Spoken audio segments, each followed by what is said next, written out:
The following special presentation of your Hometown Health Connection Community Conversations, Heal, Talk, Act, is presented by Buffalo Healthy Living Magazine with support from the Buffalo Federation of Neighborhood Centers, Karamia Pet Resort, Circuit Clinical, Endeavor Health Services, Medical Society of the County of Erie, the National Federation for Just Communities, People Incorporated, Community Services for Everyone, Horizon Health Services, Spectrum Health and Human Services, Best Self Behavioral Health, and WBBZ-TV.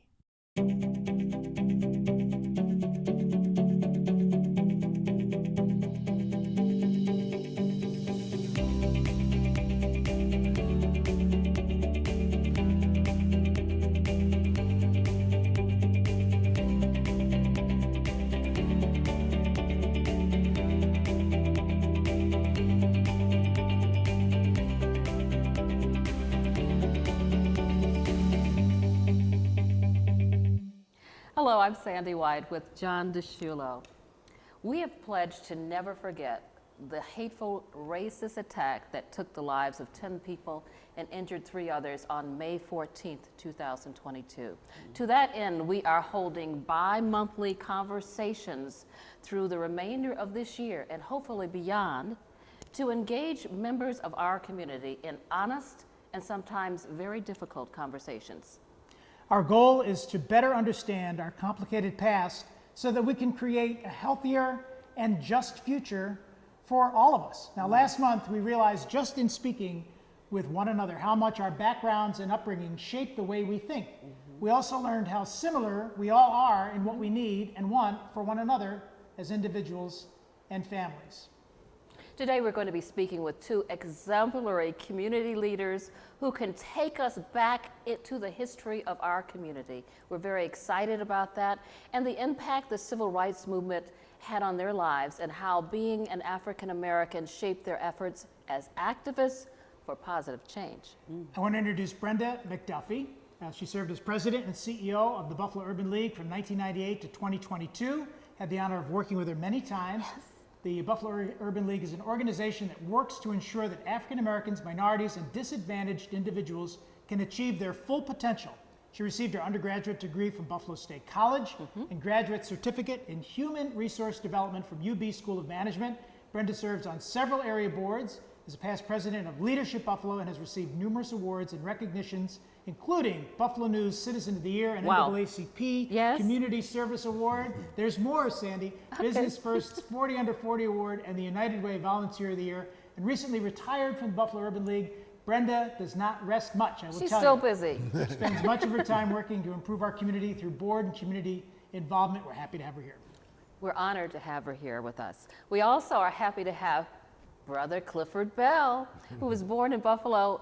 Cliff, come on now. In 1929, and you grew up in a home of 7 children. He is known for being an activist, entrepreneur, public servant, author, poet, business advisor, it goes on, mentor to me, to many, and active church member. And his accomplishments could fill volumes. I can also say he's a poet and a man of God who touched my life even when I was hospitalized from a near tragic accident. And what did I find waiting for me? The beautiful words of poetry written by Clifford Bell. I must go on. He moved and he owned and operated a successful dry cleaning service and, John, a sporting goods store. He was a senior advisor for the Small Business Development Center at Buff State. Do you believe this? A lot. The director of Buffalo Economic Renaissance Corporation.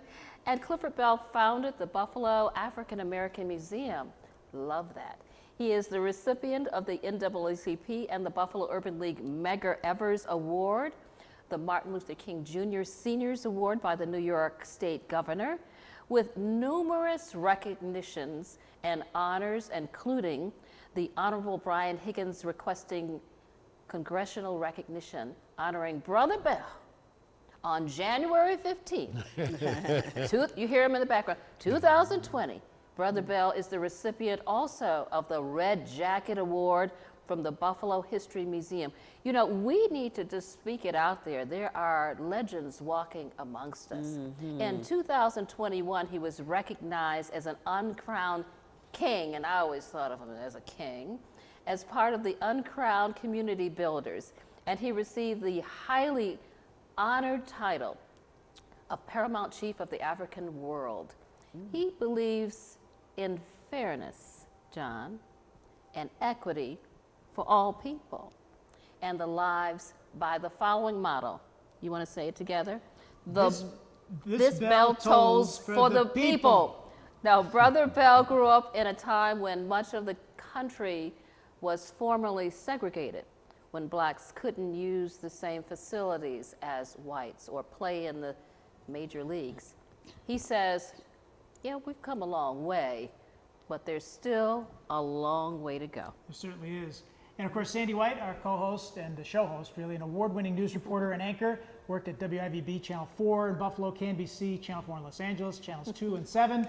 A lot, all over it. And is now president of the Mustard Seed World Consulting Group, communications and award-winning urban planning firm dedicated to the transformation of people, neighborhoods, and cities. Yes. And board member of the Alzheimer's Association of West New York. And Sandy will be launching a new support team in East Buffalo to help families deal with the issue. Sandy, you start. First I'm question. excited to be here with you Thank and you. with these wonderful individuals. And I'd like to just start talking with my sister, Brenda McDuffie. Could you tell us briefly, Brenda, about your background and your parents and schooling and what life was like for you and what you were taught about Caucasians, white people?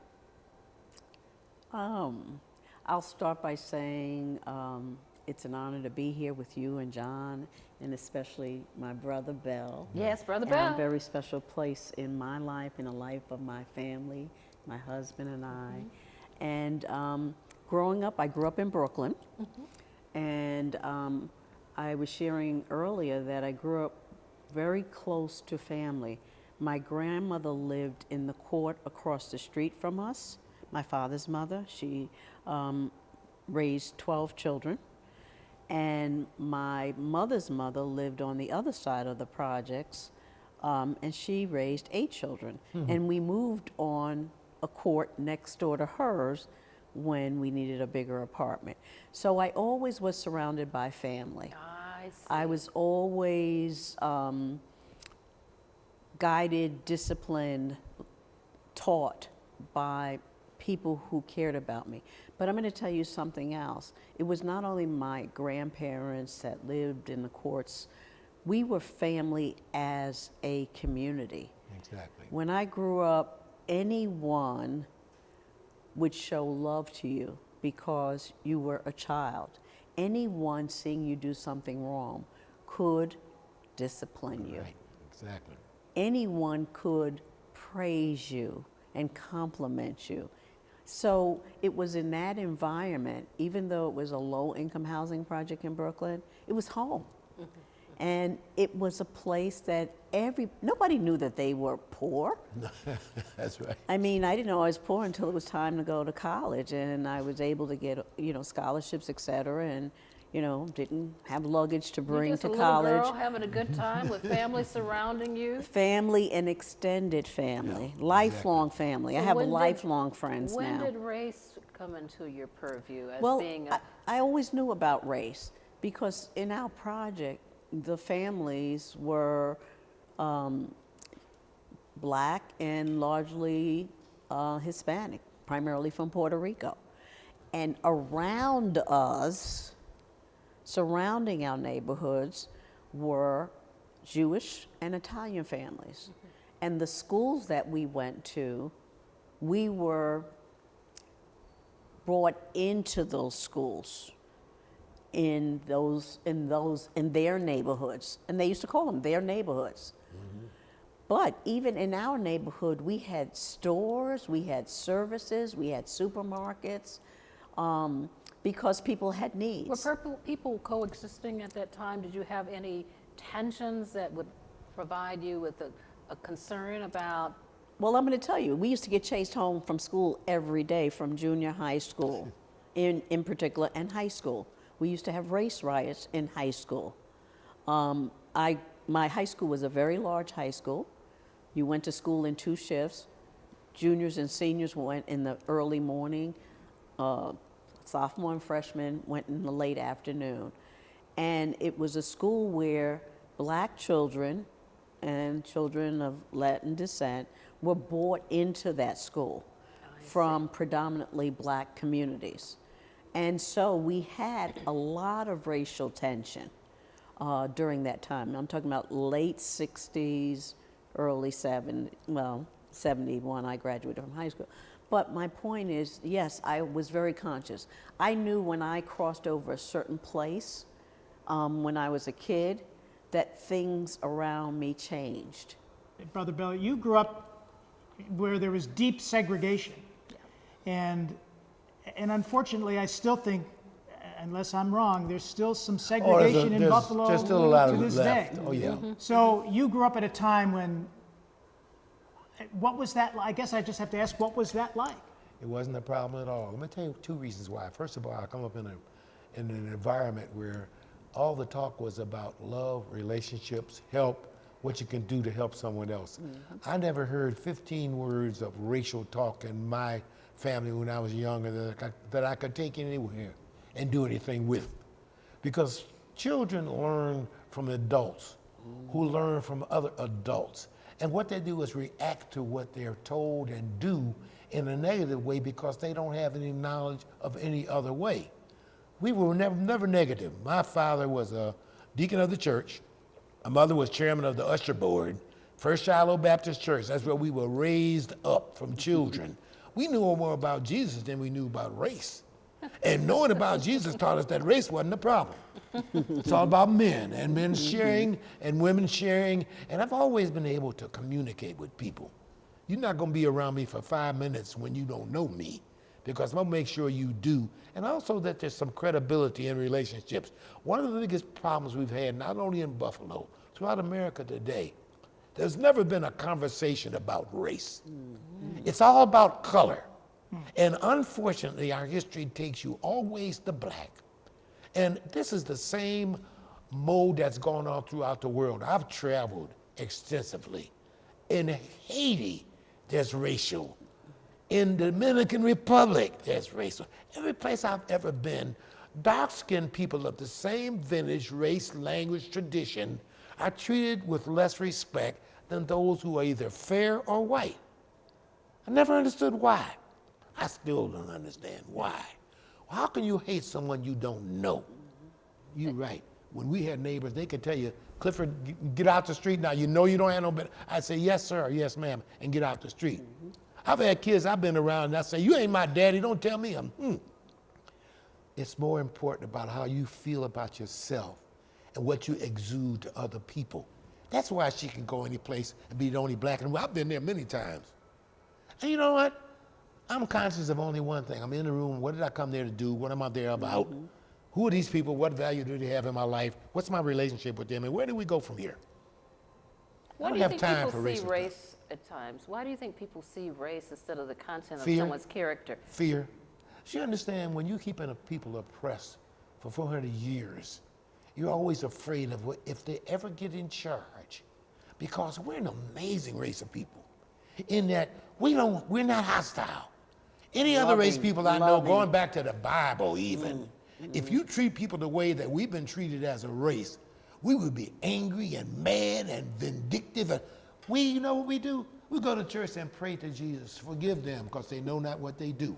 And that's an amazing feat for a bunch of people who have been mistreated since they came over here. We didn't go by where they said, give me your restless and your homeless and all. We didn't even see that place. We went in the hull of a ship with 12 inches between me and survival. And we're put under someone else's guidance, language, traditions. But you know one thing, one best thing that's ever happened to us? We found Jesus. We were given him. We didn't know anything about Jesus when we came here from Africa.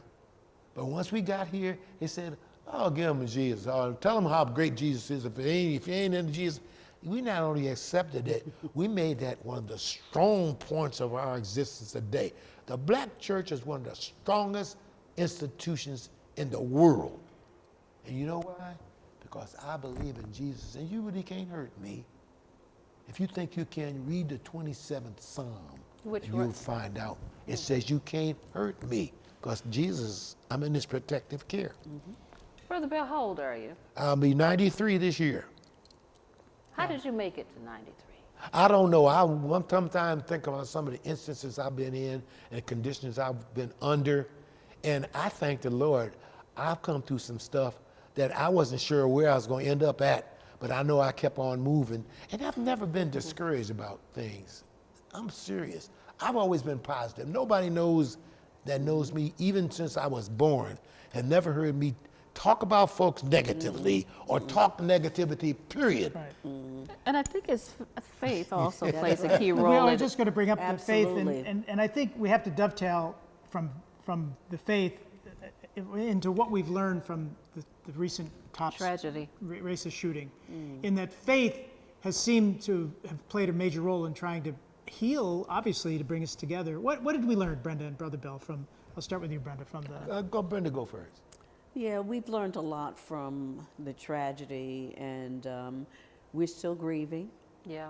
Yeah. and we're still healing, and we're healing through leaning on each other, towards listening more actively to each other, to showing our gratitude towards each other. We're also really clear that we have to take action, that this is the time. This is a time that we can't have pass by and not have things change. Buffalo being a segregated community and the area being deliberately targeted, Tops, our home, Yeah. our supermarket that people like Brother Bell, My Dorothy supermarket. Hill, Oh, yeah, I've been there many Mr. Price, times. all of us have been there, go there, miss it. But having that tragedy happen through a deliberate and targeted action, we have to change that. But there's Now the something else. world knows that we had a food desert. That was not news to any of us. You know, the No, economic conditions and the conditions of people and the loss of hope, we have to have that restored. And guess what? We're willing and able to do the work. We have the capability because, as you said, Bible principle, Yeah. faith without works is dead. And so we're willing and able to do the work, and we're going to make some change. Brother Here's what's amazing about this whole incident, other than the fact that it was just an unbelievable occurrence. It's created a line of communication and support that nobody knew even existed. Now suddenly, a lot of people who did have no real feeling one way or other about blacks, or maybe don't like blacks or African Americans at all, they're coming out from everywhere. They're bringing things, they're providing things, they're supporting things. You know what troubles me most of all about this? There's not a plan. And you cannot come out of this cleanly without a plan. All this emotion, all this free food, all these dinners everybody's cooking and giving away, all this support that's coming out of nowhere is gonna die. And if there isn't a plan about how you can either maintain these same kinds of relationships that brought us to where we are, or to what is going to improve this community to make it more a receptive community. There's people that don't even want to drive or never been on Jefferson. They don't know where Tops is because they don't drive in the black community. Because it's no mythical thing that, well, if you drive through there, you're going to be in trouble. They'll take your car, they'll kick your kids and all. I mean, come on, one day we're going to come to the realization that we're all from one race. It's called human. And until we get that kind of operation mentally in the city of Buffalo, every place else, it's not gonna change. I've often said that we're all related, even though we look different, but we're all related, There's no the question. human race. And so I just find your comments very moving, and I'm curious as to how you see the problems that exist in the black community. What are some of the serious problems? Well, you know, there are a myriad of problems, and they're clearly documented relative to the disparities that exist, the inequities, whether it's the health, just tremendous issues. We are still in COVID, and we saw the consequences of COVID and the devastation of COVID in our community. So I will say health, and all realms of health and well-being of people, mental health, physical health, and spiritual health. We're hurting as a community. Economics. We don't have access to resources in our community. We don't have access to jobs. We don't have quality education in our school system. We don't have housing.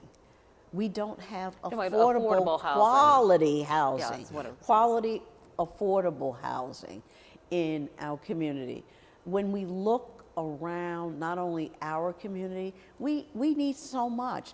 Infrastructure, right across the street from Tops, on Landon Avenue, where people had created this wonderful tribute, memorial for those who died. You try to walk down that block, I had some friends I was visiting on that block. There's not one slate of concrete that is solid.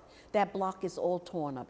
Who lives there? Seniors, people with young children. How do you navigate a stroller down the street? And as Brother Bell said, you have to have a plan. You have to execute a plan. You have to monitor. You have to go back and revisit and tweak that plan. And then you have to hold the community and anybody else accountable. So a plan is a starting point, but is not the end. No. So the conditions are well known in the community. Safety is a paramount issue. Yeah. My God, we continue to have killings every single day. Can I And the turn that- availability of guns Right, right. is a tragedy. Can we turn that also to the positives in our community? Oh, What, people. because I know those are documented issues that we are addressing and have always historically been addressing. But what are the positives? Let me share just a couple with you, but and just to echo just a couple of things that my sister said. You know, there's a responsibility that we must assume as African Americans within our own community. You know, that 100% of what's going on is not 100%. Since we're sharing it and we're involved in it, we carry responsibility. I'm working now with the Olmsted Conservancy as a partner to develop Martin Luther King Jr. Park into a destination point for people coming to the city of Buffalo that want to see something outstanding. My whole sermon around it is education. This is a park in the heart of the black community, named for Frederick Law Holmes, one of the most famous park designers ever lived, named for Martin Luther King, one of the most famous human beings that ever lived, and it's historic, and it belongs to us because it's in our community. We must assume responsibility for its maintenance, its upkeep, and make sure that people know this is a point to be respected. That should be the same thing within the total community. We can only be as good as we represent. For us not to take care of things because we don't want to or don't feel like we should, it's not sufficient. We move as a race, that's how we're identified. So it doesn't really matter what one person does. If it's really great, they're set aside and recognized. If it isn't, everybody in the community is blamed for it. We've got to learn how to work a little closer together in those things that benefit us. Education is one of the keys. The education I'm not talking about is not the fourth grade reader. I'm talking about aware of what's going on in and around you so that you can take advantage of any opportunity. That's the kind of education I'm talking. Letting people know things. They're hearing things a day. Some of them have heard it. Those that know both of us, they heard it. Either from us, why us, through us. That's not the point. There's young people out there that need to understand Buffalo's one of the most famous historic cities in the United States of America. It's been good to me. But you know what? I went after a whole lot of my stuff. It wasn't brought to me. Every business I've been in, everything I've done, I don't care if it's mixing with people. It's what I wanted to do. I put first the energy, I did the homework, I did the research, and that's why I was important to a lot of people, because they took from me the same lesson. If you're gonna do something, you plan. You don't go into a business without a written plan. So how can you live your life without a written. And you have impacted the lives of many. Those that have gone to you for a business plan. You've even run your own business. Absolutely. You've impacted the lives of people each and every day. You've had your own business. And tell me a little bit about that and about the mentorship that you have been engaged in. Well, I was with a partner. My partner was a brother. First of all, he started out in the cleaning business as a presser for our local cleaners. And he was so good at his works that all the people that came to the cleaners wanted my brother to press their clothes. So my brother said, well, if I'm gonna press somebody else's clothes, remember, we can open up a cleaners and press our own clothes and make the money ourselves. So we didn't have the kind of background and the kind of excess of finance and opportunities that most people have today. Because if we had started out with our idea and our energy and our intelligence, we would have been super rich. But to make a long story short, we did the best of what we could and we became very reputable. Bell name is well known throughout the community. I've taken my clothes at Bell Brothers Cleaners many times over the years. And you could wear them when you got them. When you talk about a plan, the plan for this show was to have a half-hour conversation, and if we could go for days.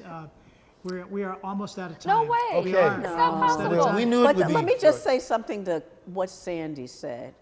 I'm going to tell you some of the assets of our community, the people. That's right. You know, the elders we have, the knowledge and wisdom that they are so willingly to pass on to others. And that is what gives me hope Me too. and expectation for things changing. I'm going to also say we as a people are resilient.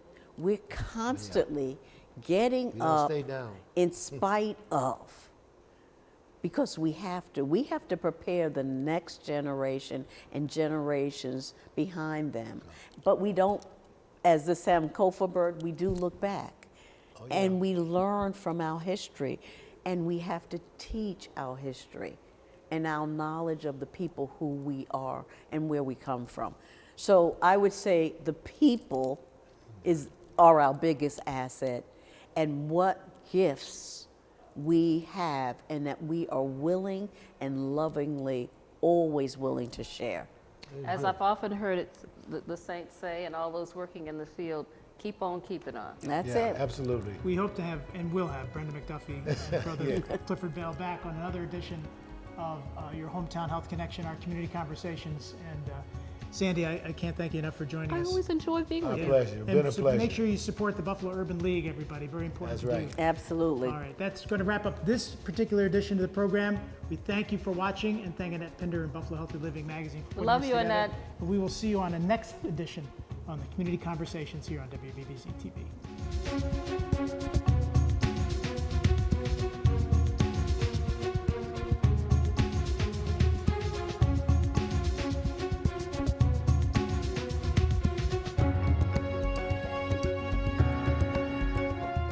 This special edition of your Hometown Health Connection Community Conversations, Heal, Talk, Act, was presented by Buffalo Healthy Living Magazine with support from the Buffalo Federation of Neighborhood Centers, Karamia Pet Resort, Circuit Clinical, Endeavor Health Services, Medical Society of the County of Erie, the National Federation for Just Communities, People Incorporated, Community Services for Everyone, Horizon Health Services, Spectrum Health and Human Services, Best Self Behavioral Health, and WBBZ-TV.